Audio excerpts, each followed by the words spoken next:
Good morning. My name is Earl Gohl, and I serve as the federal co-chairman of the Appalachian Regional Commission. I've also read the Powell memo.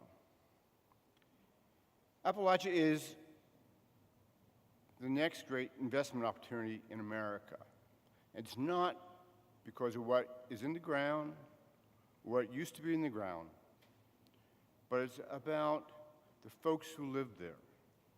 It's about these individuals who are quite incredible, who get up every day and work very hard to make sure that their communities are better places for their kids and their grandkids than they were for themselves. It's folks who are social entrepreneurs throughout the region who are business entrepreneurs. It's also about the opportunities that exist that aren't taken advantage of, the opportunities in local foods, in manufacturing, in education, and in energy.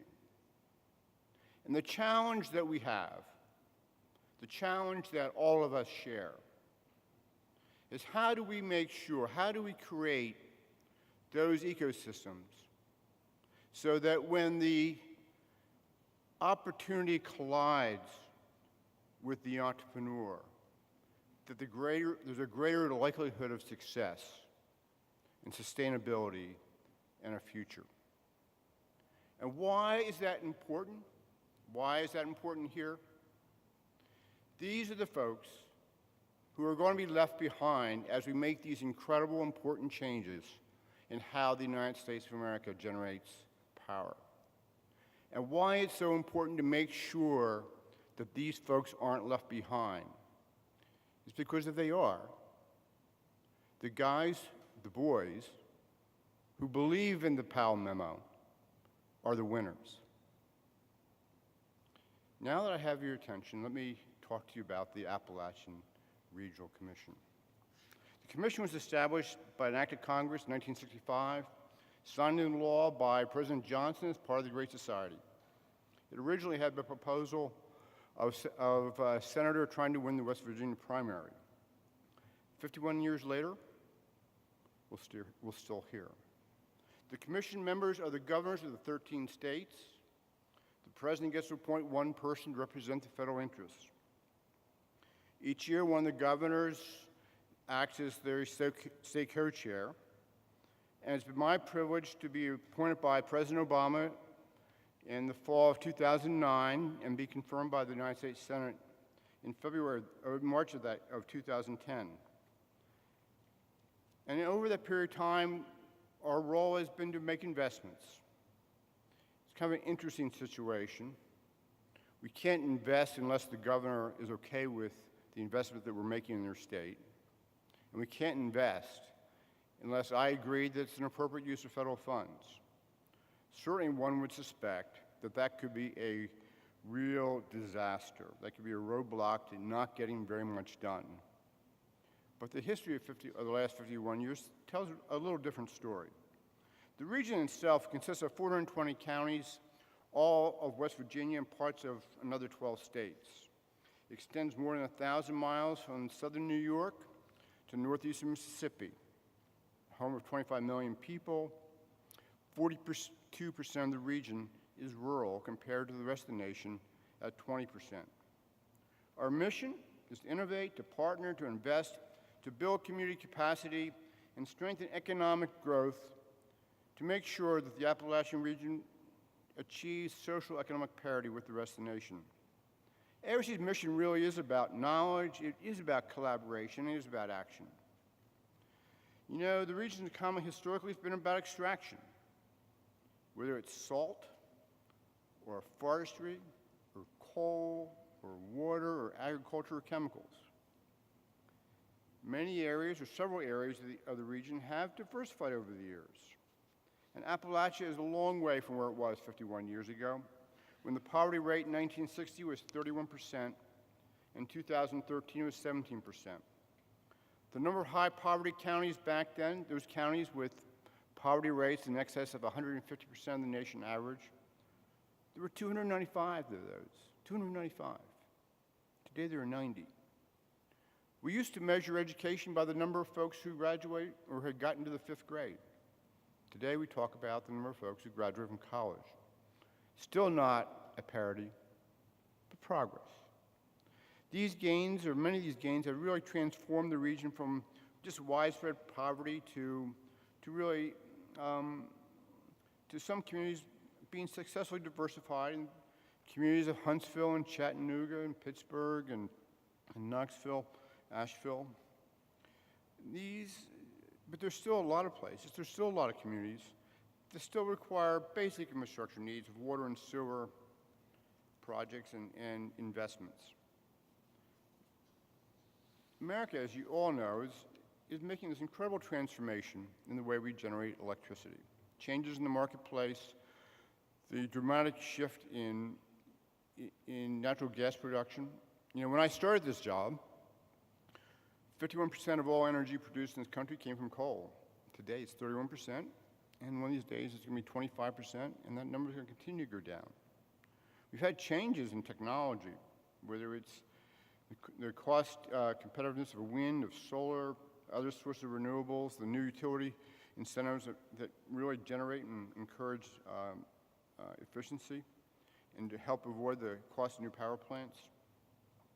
Change is here. Change is really here. And it has incredible beneficial effects and impacts throughout our nation, throughout the health of our nation, throughout the economy of our nation. But let me tell you this.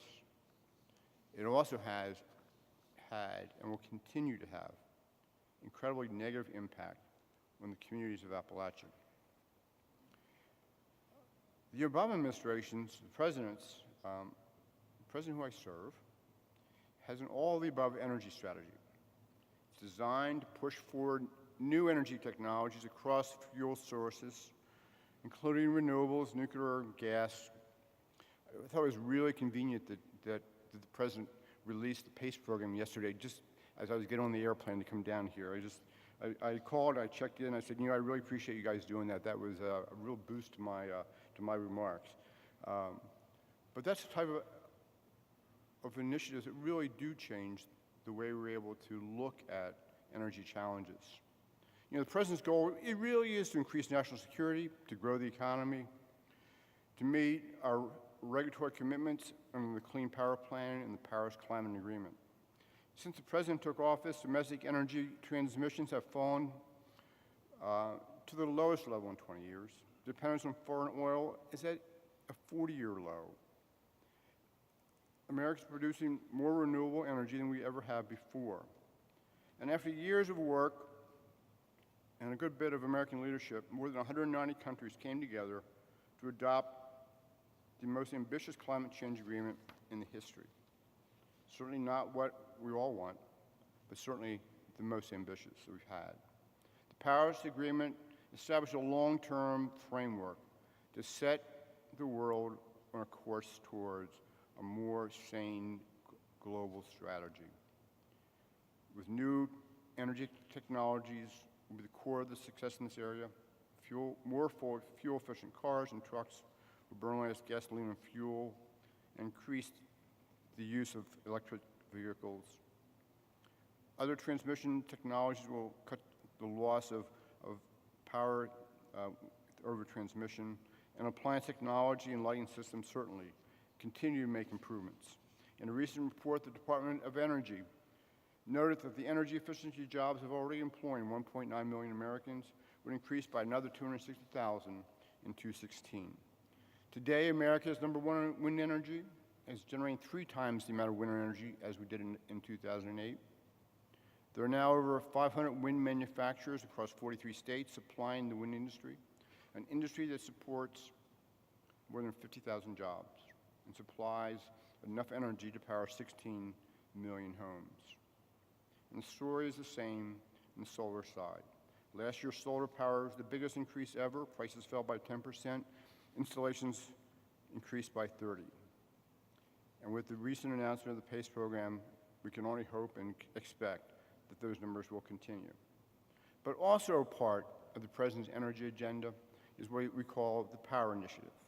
And the Power Initiative does recognize those folks that are left behind, does recognize the economic challenges of those communities, and it includes really 4 elements.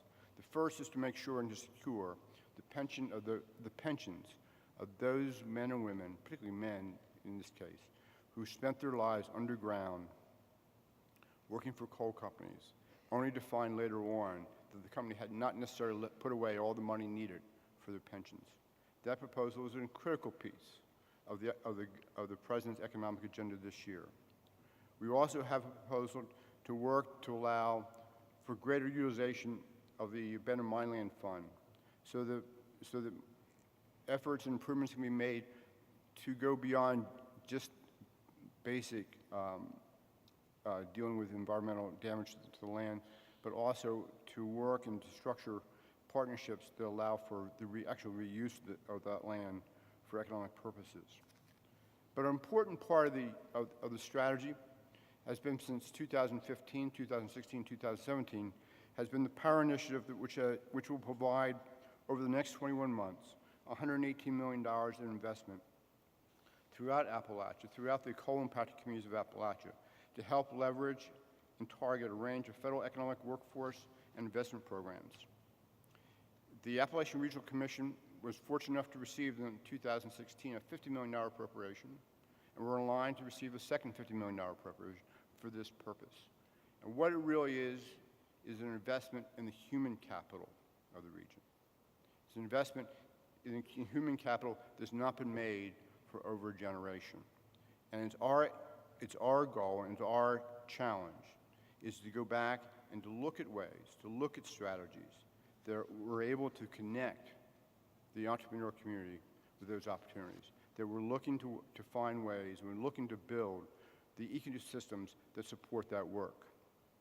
ARC has been involved in energy issues for a long time. If you go back to 2006, when we released what was called Energizing Appalachia, which really set forth a roadmap of public sector investments, research and analysis, and workforce issues that we needed to work on and we needed to address, and we needed to encourage our states to focus on. And over that period of time, we have worked with a whole series of partners and communities in that area. At Hocking College in Nelsonville, Ohio, we've helped invest and provide for a career path in PV installation. It certainly is one of the fastest growing areas of employment, but the idea and the concept with Hocking was to begin to develop that workforce for Southeast Ohio. We've worked with Alfred State in Alfred, New York, at the Wellsville campus, where they've really helping to create the next generation of energy workers. ARC helped establish a new green building technology laboratory to train students in the latest renewable and energy efficient systems.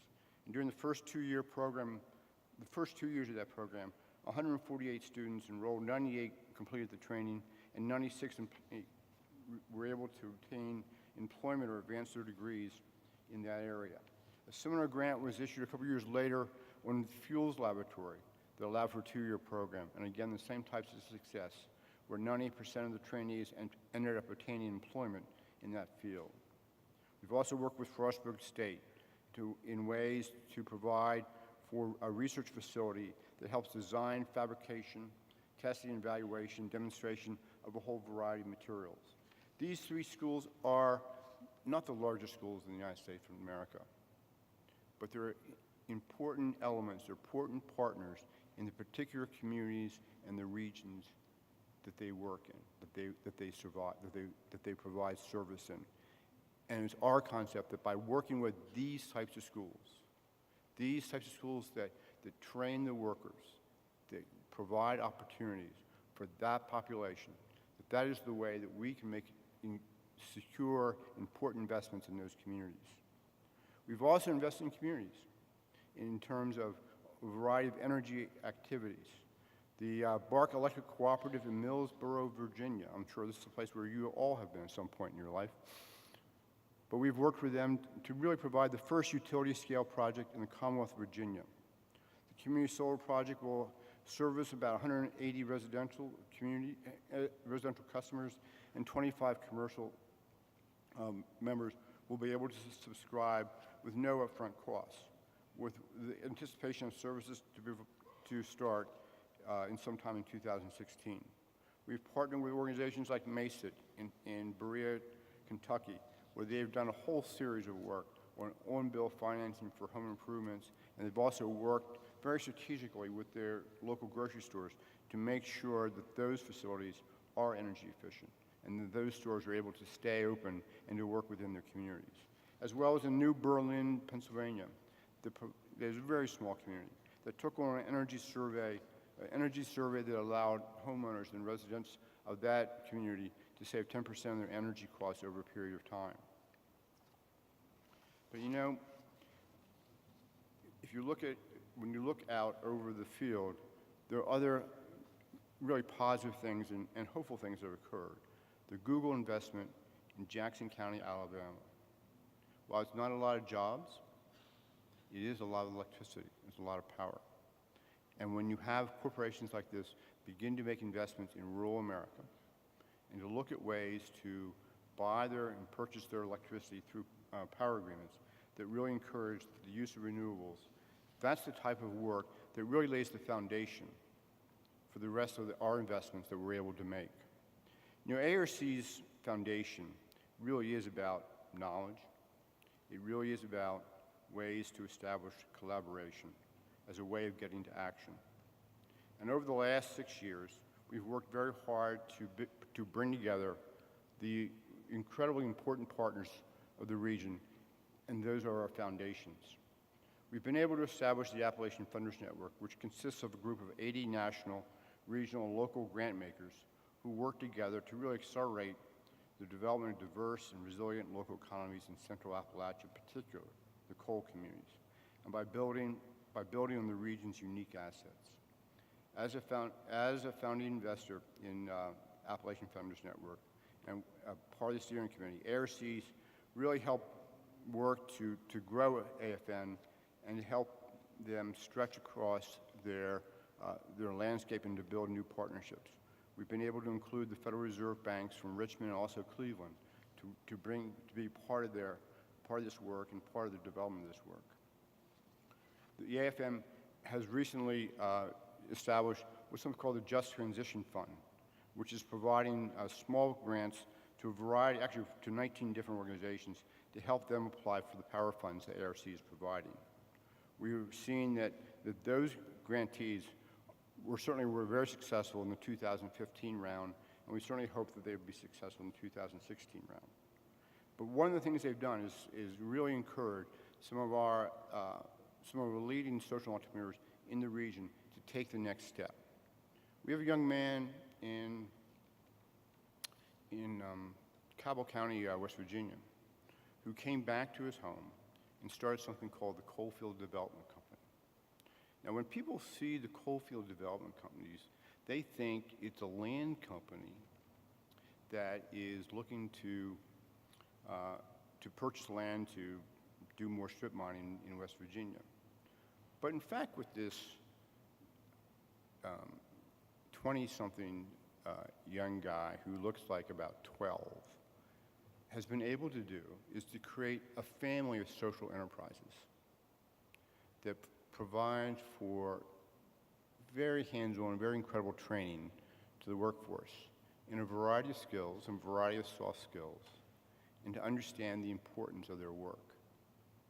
He's just one shining example of the work that we can do by taking our time and going back and making sure that we're building the ecosystem that can support a just transition.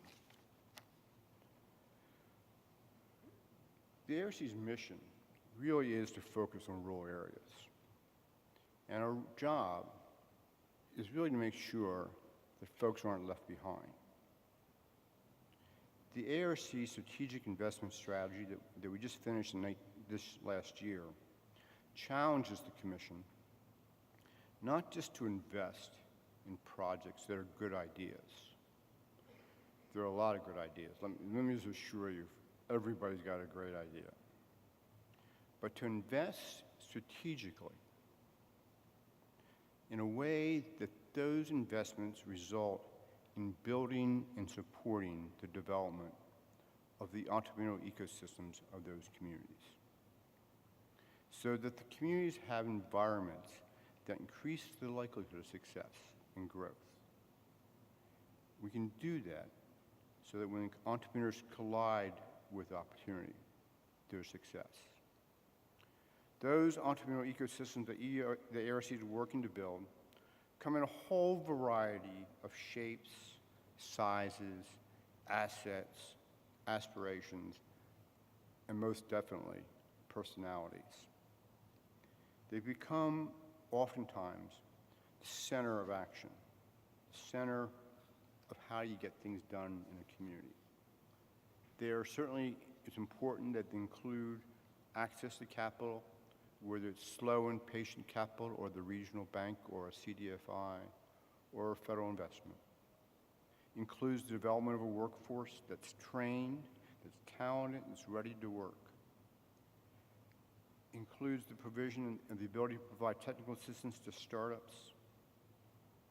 Most certainly needs to include a pathway to exports. You would be amazed at what we can export from rural communities. It includes research, and certainly includes colleges and universities are such critical partners. There is a difference in a community that has a college or a university, not just there, but is actively engaged, that reaches beyond their campus, who understands that they're more than just a payroll in a community, but they're a leader, and they have the ability to make change, and they have the ability to make important changes. It includes having accelerators and incubators and business clusters and business leaders who understand the value of collaboration and the importance, and also, well, we often forget this. One of the important elements of strong entrepreneurial ecosystems is being a cool place to live. It is about a place where you want to live. It's a community that's nurturing and encouraging. It's a community that encourages success, but it's also a community that understands and appreciates failure. Entrepreneurial ecosystems really mold around the personalities, the assets, the challenges. They're not built in a day. They change. Sometimes they fail. And they're not just built with government grants. For an entrepreneurial ecosystem to reach its potential, one of the most important attributes is their engagement of diversity, their willingness to accept different ideas, no matter how stupid you may think they are, and to accept different folks, whether it's about race or ethnicity, whether it's about orientation. One of the most important elements in a community is that it is engaged and is looking forward. It's not afraid to embrace the future, and it understands how important it is. And when you do those things, and when you build that ecosystem, that's how we make sure we don't let people behind. That's how we make sure that we've taken the knowledge that we've developed, we've built the collaboration that we need, and we're able to take the action that is so critical to moving this country forward. It's great to be here today. Thank you so much.